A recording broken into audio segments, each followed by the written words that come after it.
Estamos en una edición más de Clave Legal con mis compañeras Emilce y Paola.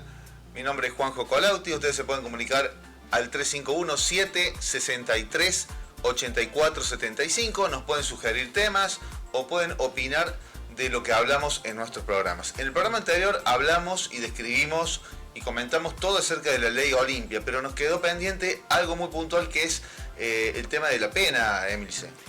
Bien, es cierto, habíamos hablado de la violencia digital a través de esta ley, que prevé la violencia digital, le da el concepto, el marco jurídico, pero el tema de las penas, decía bien Paola, que habilita la aplicación de las medidas cautelares o preventivas que podían ser, desde la eliminación de ese contenido inmediatamente, claro. Puede ser la prohibición del autor o autores, presuntos agresores de esta violencia digital, por ejemplo, como una medida restrictiva, no acercarse a determinados establecimientos o lugares donde concurra la víctima. Exactamente, la prohibición, por ejemplo, de comprar armas, o las que tienen su posesión serán secuestradas. Hay varias medidas. De hecho, otra de las medidas tiene que ver con el tratamiento inmediato de médico y o psiquiatra que asista a la víctima, también la de seguridad dentro del radio en lo que se mueva la víctima. Pero el tema de la pena, esta ley, la ley Olimpia, no prevé en sí misma una pena privativa de libertad. Claro, o sea, no hay cárcel para el ciudadano que... A ver, de la valoración de la conducta, en principio, no la prevé.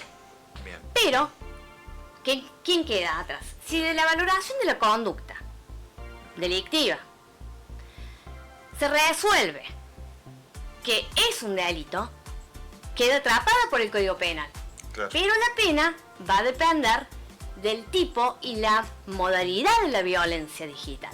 Es decir, si la violencia digital importa una extorsión, la ciberextorsión o la extorsión virtual, es más grave. La potencia de la ley. Pero ¿a dónde queda atrapada en el Código Penal? En extorsión, en los delitos de extorsión. ¿Y eso cuántos años de prisión son extorsión? 2 años. Tendría que ver la escala penal, nosotros no hacemos precisamente penal. Exactamente, habría que... Pero hay un tiempo determinado de prisión para esa persona, que no es tampoco 25 años, digamos, es algo... No, 25 es uno de los más altos que tiene la escala, que es el homicidio simple. Será 2, 5, 8 años. O sea, lo más alto es una prisión perpetua, pero para los hechos de homicidio agravados es otra cosa. O sea, es el 81 en adelante del Código Penal, pero eso queda en el 80, el artículo 75, el homicidio simple, llega hasta ese máximo. Siempre hay un básico y un puede llegar, a raíz de todo esto que hablamos de la violencia digital, puede ocurrir una muerte, que de hecho ocurrió en Argentina. Bueno, podría quedar como instigación al suicidio, por ejemplo. Habría que ver si del tipo y la modalidad de ese tipo de delito de violencia digital. De hecho, bueno, hubo hay un caso acá en Córdoba muy conocido de un funcionario, que hay un paralelismo que una chica se suicidó por una violación. Entonces el suicidio de esta chica fue caratulado de homicidio, o sea, como que fue incitada, o sea, a quitarse la vida la víctima por este abuso de poder, de jerarquía que tenía este hombre. Entonces se lo culpó a él, digamos, como un homicidio instigado. Exactamente. Bueno, el caso del gendarme en Buenos Aires, que recibía amenazas extorsivas porque habían sido unos delincuentes presos en Buenos Aires, que se hicieron pasar por una chica menor de edad. Exactamente. Bueno, entonces, ¿qué vamos a determinar? Que conforme el tipo y la modalidad de la violencia digital, porque puede ser una amenaza, puede ser una extorsión, puede resultar de la violencia digital una calumnia. Entonces, según el tipo delictivo y su modo, porque siempre que hablemos de conductas delictivas hablamos tiempo, modo, lugar, va a encuadrar en alguna figura del Código Penal y se preverá la pena privativa que determine cada tipo penal o puede ir con una multa económica, que sería como una pena accesoria. Claro, o sea que lo mínimo sería eso, por decirlo de alguna manera, una multa económica. Después vendrían, digamos, una serie de penas relacionadas al Código Penal. La condena puede ir conjuntamente o separado, porque por ahí es una calumnia. Y todo este proceso entre que se denuncia el delito hasta que llega una sentencia, sea cual sea, ¿de qué tiempo estamos hablando, de los tiempos de la justicia en este caso? Bueno. Si bien es bastante nuevo. ¿Aproximadamente cuánto tiempo puede estar una persona con este trámite? Esta ley Olimpia prevé el procedimiento, ¿sí? Que las provincias dictarán sus códigos procesales, pero dice el que se quiera adherir, dice que es un juicio sumarísimo, es decir, abreviado, acotado. No puede salir más de 6 meses. No más de un año se puede extender, depende de la complejidad y de la investigación, la etapa penal preparatoria, la de un fiscal, la etapa de investigación, ¿cierto? Para determinar extremos como existió el hecho delictivo, es el autor quien está sospechado, el autor de este hecho delictivo, se eleva la causa a juicio, pero como es sumarísimo, es acotado en los tiempos y en las etapas procesales, que no suceden en él. A mí, en un ordinario, por ejemplo, a mí me gustaría, con Paola nos gustaría dar algunos tips para personas que padecen o conocen de alguna situación de violencia digital. Recordemos que la ley Olimpia solo lo hace respecto a las mujeres víctimas, ¿sí? Queda abierto el debate, o nosotros le proponemos al público qué opinan si no se abre. En realidad debería abrirse porque uno puede ser víctima siendo hombre. Bueno, pero va a haber que esperar que le pase esto a un hombre, que vaya a la justicia, que busque otros hombres que le pasen lo mismo y que de alguna forma se trate y se agrega. Que sepan que las mujeres pueden ir, denunciarlo, pueden hacer una exposición. Si de esa exposición ante un oficial, un policía, lo va a tener que elevar en 24 horas, no más, porque es responsable si no, ¿sí? Claro. Y lo pueden hacer niños, niñas, adolescentes, o sus representantes legales, o ellas directamente, y se pone en marcha. O niños adolescentes. También está contemplado en la ley Olimpia. Está contemplado. Que puede ir a la policía, a una seccional. Exacto. Un menor de edad, me pasa esto, lo puedo inmediatamente exponer. Se pone el mecanismo que lo hemos hablado en otro programa, que es la ley 26.061, que es la ley de protección integral de niños, niñas y adolescentes. Se pone en marcha porque van a tener un tratamiento particular, no olvidemos que son menores de edad.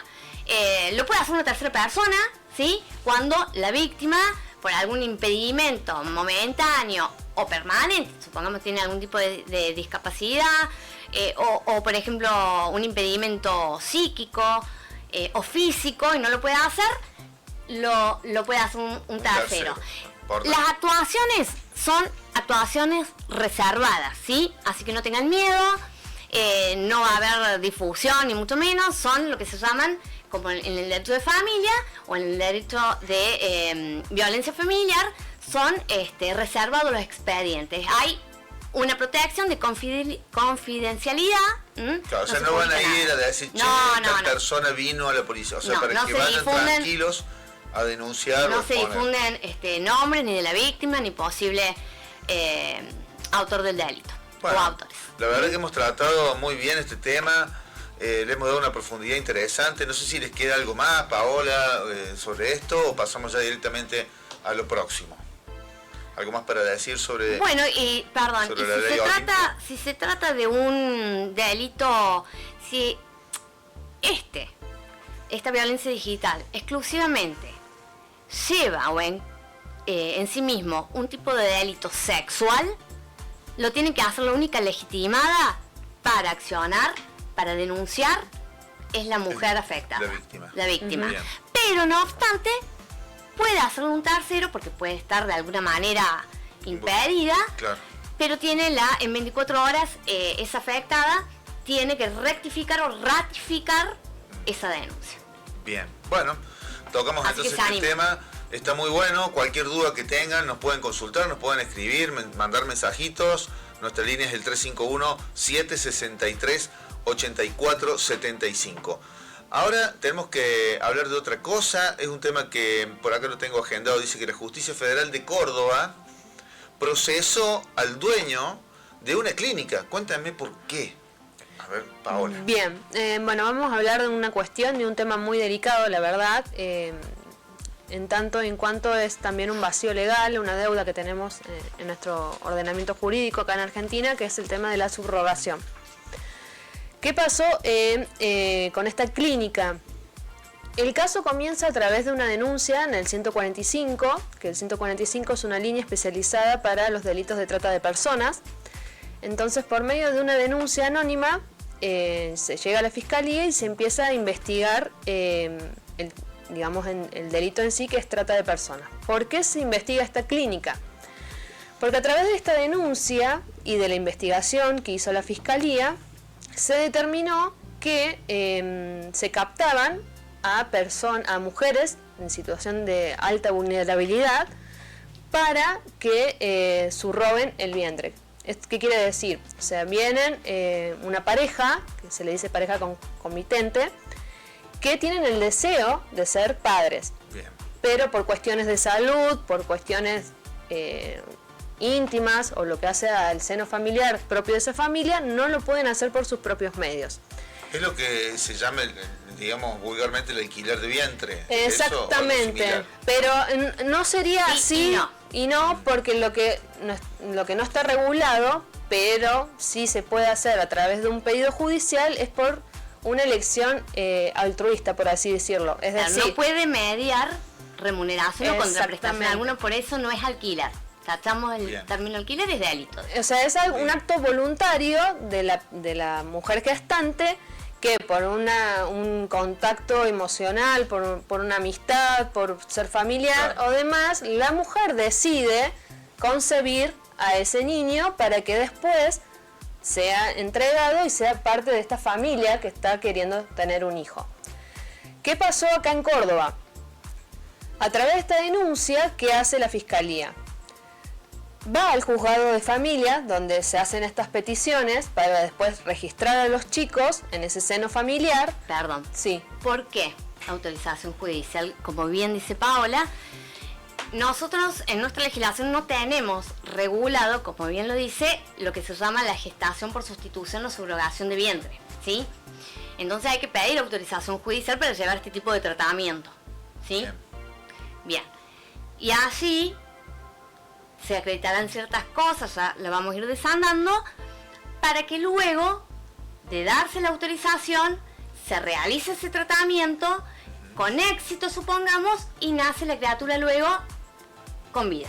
¿Sí? Entonces esa criatura va a ser, ese niño o niña va a ser registrado bajo el proceso de filiación. Exactamente, porque una de las formas de filiación, que ya vamos a ver, un estado de familia, eso se llama filiación, va a ser esta familia comitente, es decir, la que desea ser padres, o ser padres y madres, o madres o padres, y se inscribe. Y aparte, ¿cuál es el tema? Nosotros tenemos dos problemas con el tema de la gestación por sustitución o subrogación de vientre, que no está legislado, por lo cual irrefrenablemente necesitamos autorización judicial, pero a su vez rige el artículo 19 de la Constitución Nacional. Es decir, lo que no está prohibido está permitido. Hay un vacío legal importante, por eso se pide autorización y se puede, siempre y cuando se acrediten ciertas cuestiones. Bien. Bueno, seguimos con lo que estabas contando, Pau. Entonces, la Fiscalía, a través de la investigación, primero contacta a los juzgados de familia que hacían este procedimiento de aprobación y de filiación. ¿Qué denotan ellos cuando van a los juzgados de familia? Que eran mujeres tan vulnerables que, por ejemplo, eran mujeres que vivían en un estado deplorable, que, por ejemplo, eran de familias muy numerosas, que vivían, digamos, en condiciones infrahumanas, que tenían hijos con discapacidad. Entonces había ya como un modus operandi de que todas estas mujeres tenían un cierto patrón. ¿Qué es lo que determina este tipo delictivo? O sea, es el intermediario. quién contactaba a estas familias que querían tener un hijo y no podían por sus medios, y estas mujeres. Entonces le hicieron a través de los mecanismos de la fiscalía, con psicólogos, sociólogos, por medio de encuestas socioambientales y demás, por medio de cámara Gesell, determinaron que todas estas mujeres tenían como un cierto patrón y un estado muy vulnerable, y además en la investigación, después de que fueran al juzgado de familia, determinaron todo esto por medio de la fiscalía con personas capacitadas que también eran de la Universidad Nacional de Córdoba, hicieron todo este estudio, digamos, de las mujeres. También le pidieron datos e informes y explicaciones a la clínica.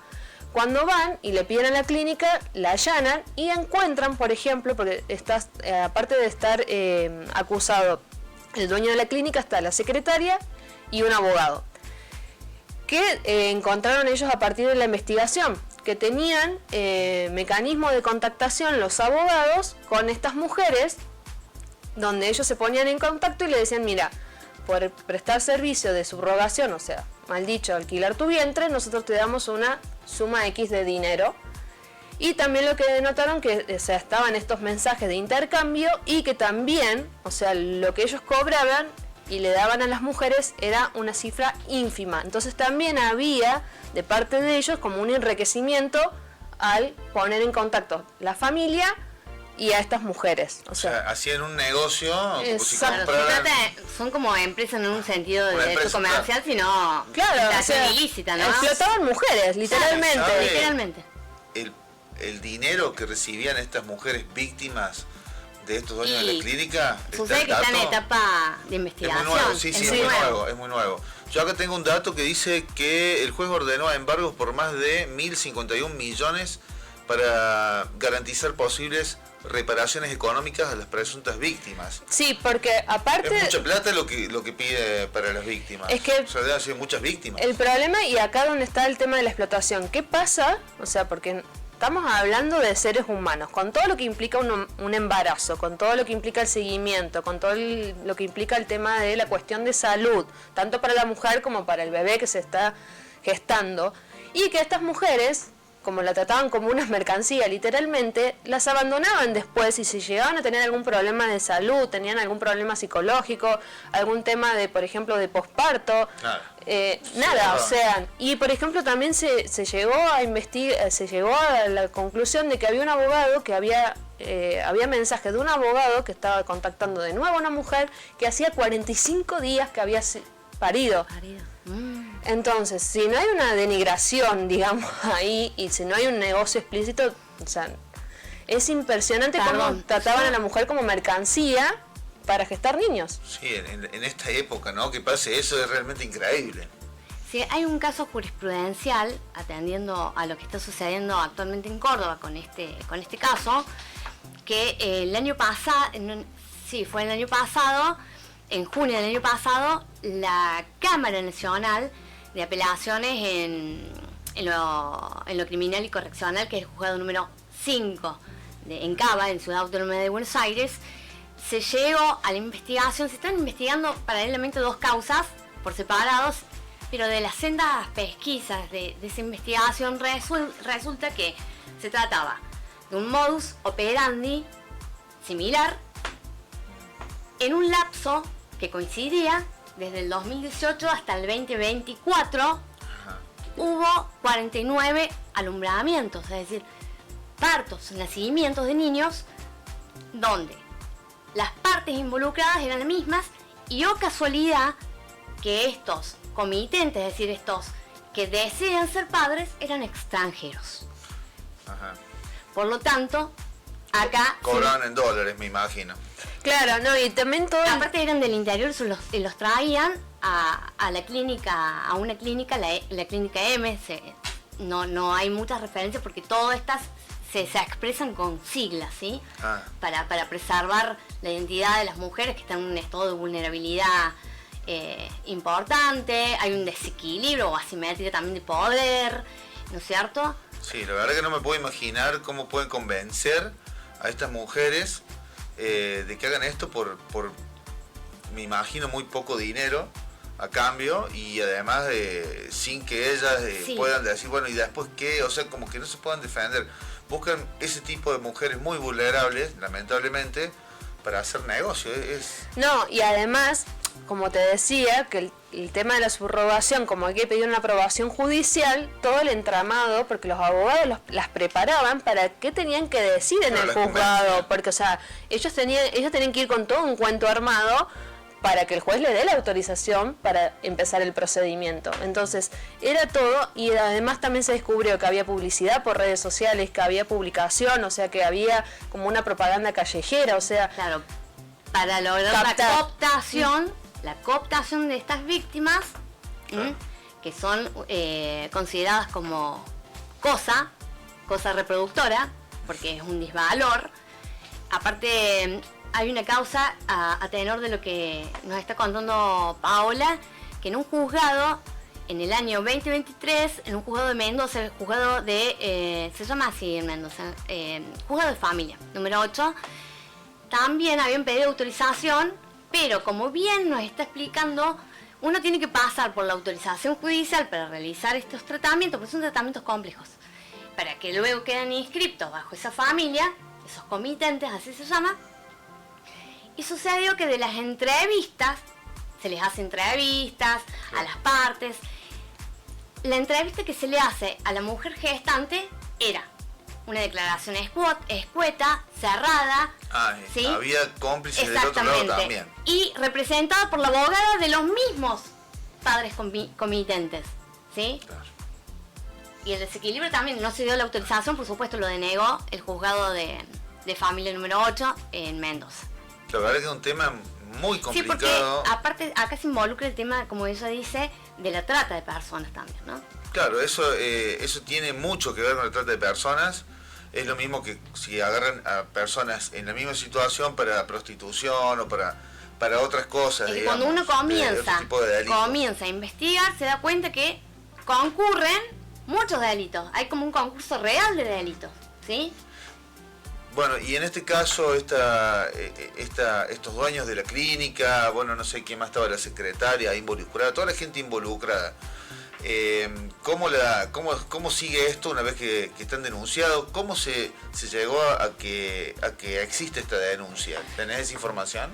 Claro, lo que pasó es que a partir de una denuncia se empezó una investigación, pero ¿esa denuncia fue de una de las víctimas? ¿Alguna llegado conocida? Estaba establecido como una denuncia anónima que decían y hablaban de esta clínica en específico y que daban que habían muchos casos de que estaba pasando esto y que se las contrataban a las mujeres. Y lo importante era también lo que venía después, que era este abandono de persona, o sea, por eso ella habla de una concatenación de muchos delitos, porque bueno, esto, como está regulado en el tema de derechos humanos, es lo que empezó a llamar la atención y lo que preocupó. Entonces, a través de esta denuncia anónima es que se empieza la investigación, se empieza a ir al juzgado, a ir a la clínica, a investigar, a encontrar la prueba, y se pudo cristalizar y darle como comúnmente se le llama, la carátula a la causa, y es trata de personas. Pero esto todavía está en etapa investigativa y fue a partir de esta denuncia que se investigó y se enmarcó, digamos, el concepto delictivo del que estamos hablando. Lamentablemente hubo un proyecto de ley en el año 2014 en el que se regulaba el tema de la subrogación, de todo el procedimiento y de todo el acompañamiento de esta mamá gestante, claro, antes, durante y después, porque estamos hablando que también es un tratamiento invasivo donde el niño no tiene la carga genética de la madre subrogante, sino que viene a través de donación de óvulos y donación de espermas. Ya vamos a ver más adelante que es un proceso muy complejo y que las madres subrogantes siempre, cuando son vulnerables, pero están conscientes de que no son madres de este niño. Pero ¿qué pasa? Como no está regulado esto, quedó ese proyecto de ley ahí encajonado, y hay un concepto de madre, que madre es quien da luz. No estamos hablando de términos biológicos, ni genéticos, ni nada, sino que la madre, el concepto madre es quien da luz. Entonces también entramos en una contradicción con el mismo Código Civil que está regulando. Claro, reconoce la filiación, que te dice, el Código Civil reconoce la filiación, que puede ser de manera natural, es decir, la unión sexual del hombre y la mujer, puede ser por adopción plena, puede ser por técnicas de reproducción humanas asistidas, los TRHA, así se llaman. Bueno, ya lamentablemente nos hemos quedado sin tiempo, pero hemos desarrollado temas muy interesantes en este programa. Nos despedimos, será hasta la próxima. Esto fue Clave Legal. Hasta luego. Hasta luego.